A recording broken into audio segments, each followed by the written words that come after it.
ఇదే కాదు ఇది పర్సనల్ కార్యాలయమా ఇదేమన్నా తీసేయండి ఇది పర్సనల్ కార్యాలయమా కాదు లాస్ట్ మీటింగ్ అప్పుడు వైసీపీ కార్యకర్త కాదు నువ్వు వైసీపీ కార్యకర్త సీఈఓనా నీ అధికారాన్ని వాడు ఇక్కడ అది కాదు అక్కడ నుంచి తీస్తే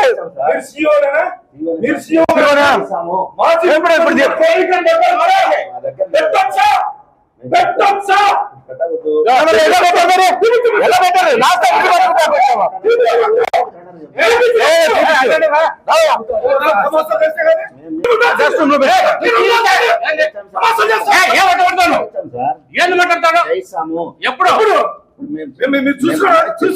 మన కూడా చూసానండి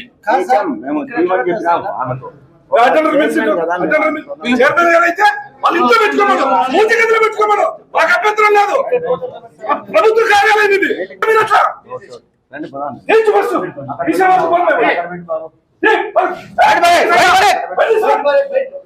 ముఖ్యమంత్రి గారు పెట్టిన తర్వాత నీ ఉద్యోగం జాగ్రత్త చైర్మన్ ఛాంబర్ అంటే ప్రభుత్వ కార్యాలయం ఇది chairman chamber private chamber private chamber అసలు ఏం చేస్తున్నారు సీఈఓ గారు మీరు సీఈఓ గా మీరు ఏం చేస్తున్నారు సీఈఓ గా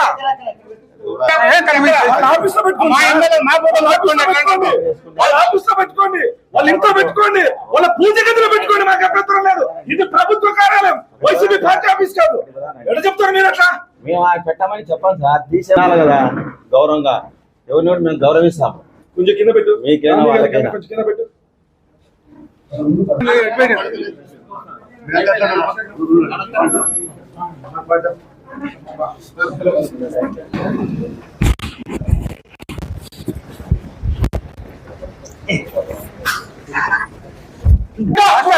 పెట్టిన తర్వాత నీ ఉద్యోగం జాగ్రత్త చైర్మన్ ఛాంబర్ అంటే ప్రభుత్వ కార్యాలయం ఇది chairman chamber private chamber private chamber అసలు ఏం చేస్తున్నారు సీఈఓ గారు మీరు సీఈఓ గా మీరు ఏం చేస్తున్నారు సీఈఓ గా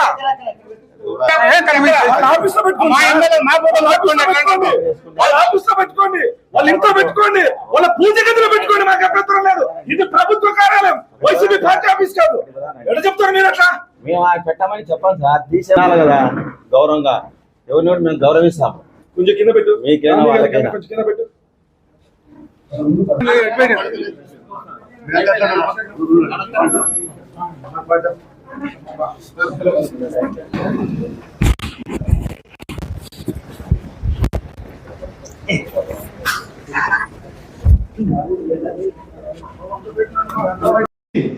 మెడ మీద కత్తి పెట్టి జై జగన్ అంటే వదిలేస్తామంటే జై చంద్రబాబు అని ప్రాణాలు తిన్న చంద్రబాబు కార్యకర్తలు తెలుగుదేశం పార్టీకి 70 లక్షల మంది ఉన్నారు.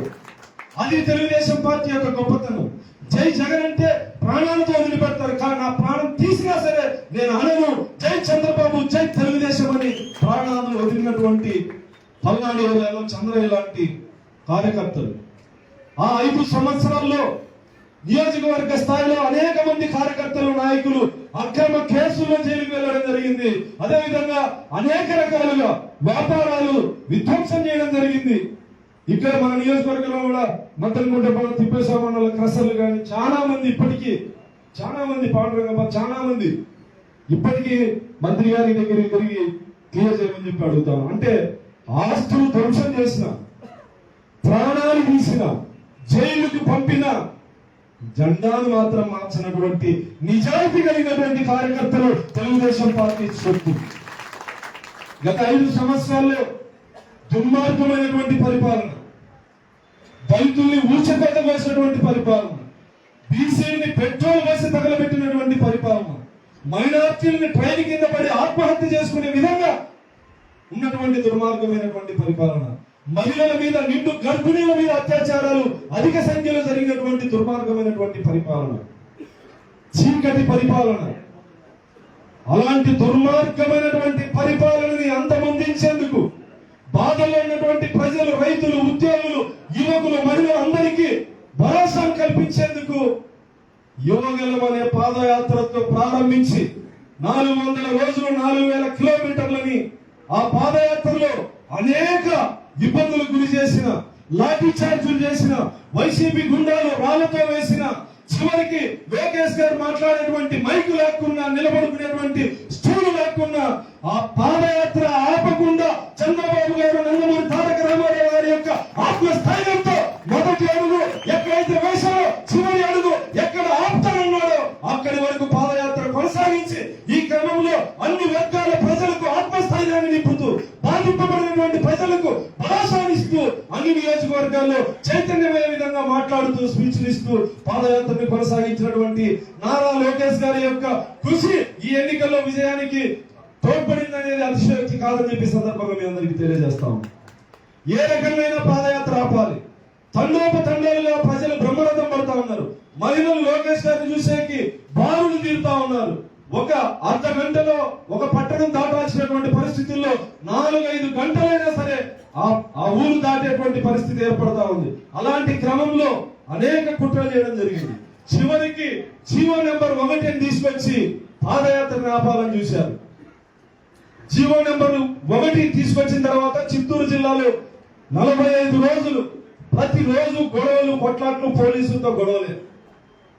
అయినా సరే ఎక్కడా కూడా లోకేష్ గారు భయపడింది గాని, వెనకడికి వేసింది గాని, పాదయాత్ర ఆపాలని చూసింది గాని, ఏం జరిగినా సరే నా కార్యకర్తలకు అండగా ఉంటే ఈ ప్రజలకు భరోసా ఇవ్వాల్సిన బాధ్యత నా మీద ఉందని చెప్పి పాదయాత్రని కొనసాగించినటువంటి నారా లోకేష్ గారికి ఆ యాత్రలో భాగస్వామ్యమైనందుకు నేను కూడా చాలా గర్వంగా ఉన్నానని చెప్పి సందర్భంగా మీ అందరికీ తెలియజేస్తూ, యువగల ముగింపు సభ కని వినియోగని రీతిలో లక్షలాది మంది వచ్చి ఆశీర్వదించారు. అప్పుడే వైఎస్ఆర్ కాంగ్రెస్ పార్టీ యొక్క ప్రభుత్వం యొక్క పీటలు కదిలినటువంటి రోజులను ఈ సందర్భంగా తెలియజేస్తూ, మీ అందరూ ఇంకా చాలా మంది మాట్లాడేటువంటి నాయకులు ఉన్నారు, ముఖ్య అతిథులు ఎప్పుడు చివరిలో మాట్లాడాలి, ముఖ్య అతిథులు చివరిలో మాట్లాడాలి.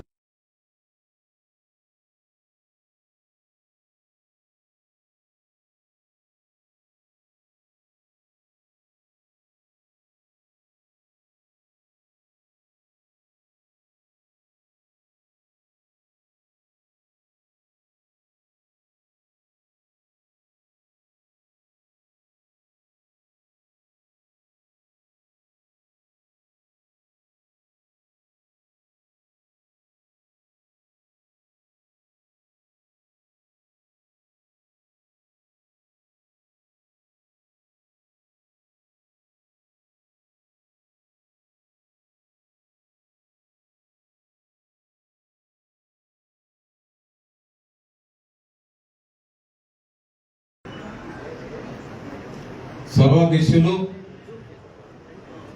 సోదరుడు ఎంఎస్ రాజు గారు, సోదరుడు గుండెవెల్ల తిప్పేశ్వర గారు, జిల్లా పార్టీ అధ్యక్షులు అంజనప్ప గారు, మార్కెట్ యార్డ్ చైర్మన్ గురుమూర్తి గారు, శ్రీనివాస్ మూర్తి గారు, లక్ష్మీనారాయణ గారు, పాండురంగప్ప గారు, శివరుద్రప్ప గారు, చాలా మంది ఉన్నారు వేదిక మీద. నాకు బాగా వీళ్ళంతా అందరూ పాత్రలే, ఏమి అనుకోవద్దండి. మండల పార్టీ కన్వీనర్లు, ఎక్స్ జెడ్పీటీసీలు, ఒకే